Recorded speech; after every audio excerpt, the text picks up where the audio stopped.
আসসালামু আলাইকুম প্রিয় দিনী ভাই ও বোনেরা। এটি হচ্ছে সেই আল্লাহর ঘর পবিত্র কাবা শরীফ।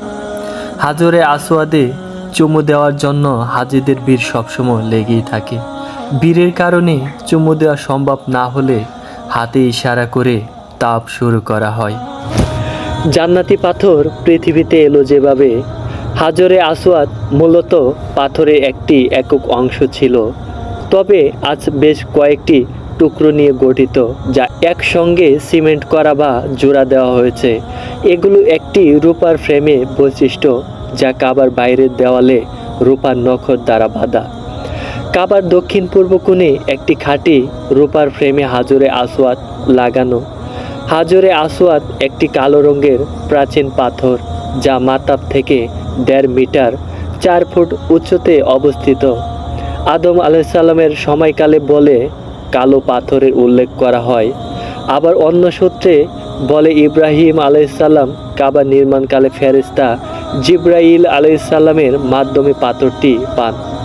কাবাঘর ইব্রাহিম আলাইসাল্লাম ও তার ছেলে ইসমাইল আলাইসাল্লাম পুনর্নির্মাণ করেন। হজের সময় তীর্থযাত্রীরা স্থাপনার চারদিকে প্রদক্ষিণ করেন। এ সময় তারা হাজরে আসওয়াদ স্পর্শ বা চুম্বন করেন। সাদা থেকে কালো পাথর।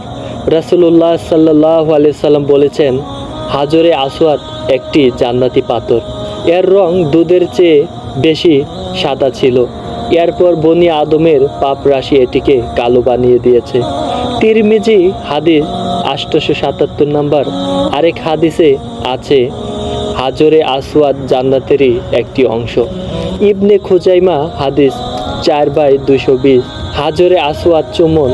কাবা ঘর তাওয়াফ এবং প্রদক্ষিণের সময় হাজরে আসওয়াদ স্পর্শ বা চুম্বন করা সুন্নত।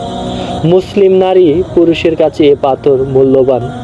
বাইতুল্লাহ তাওয়াফের সময় হাজরে আসওয়াদ চুম্বনের বিধান থাকলেও ভিড় ঠেলে ভীষণ কষ্ট স্বীকার করে সরাসরি চুম্বন করতেই হবে, বিষয়টি এমন নয়।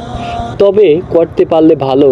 যদিও সরাসরি চুম্বন করা সম্ভব না হয়, তাহলে ডান হাত দিয়ে ইশারা করলেও হবে। প্রতি চক্করে হাজরে আসওয়াদ বরাবর এসে সরাসরি বা ইশারায় চুমু খাওয়ার সময় বিসমিল্লাহি আল্লাহু আকবার বলা ভালো। রাসূলুল্লাহ সাল্লাল্লাহু আলাইহি সাল্লাম তাওয়াফের মধ্যে যখনই হাজরে আসওয়াদের কাছে আসতেন, তাকবীর তথা আল্লাহু আকবার বলে চুমু দিতেন বা লাঠি ইত্যাদি দিয়ে ইশারা করতেন। হাজরে আসওয়াদ চুম্বনের ফজিলত।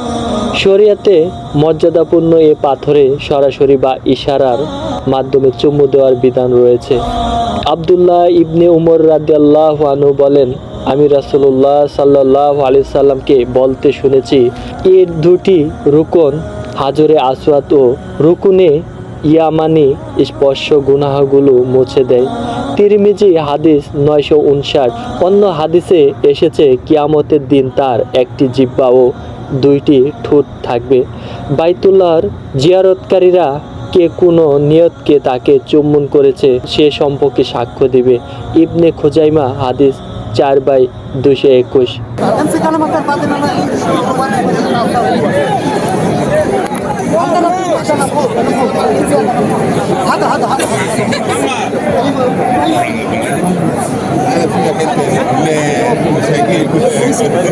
আমি জায়গা করে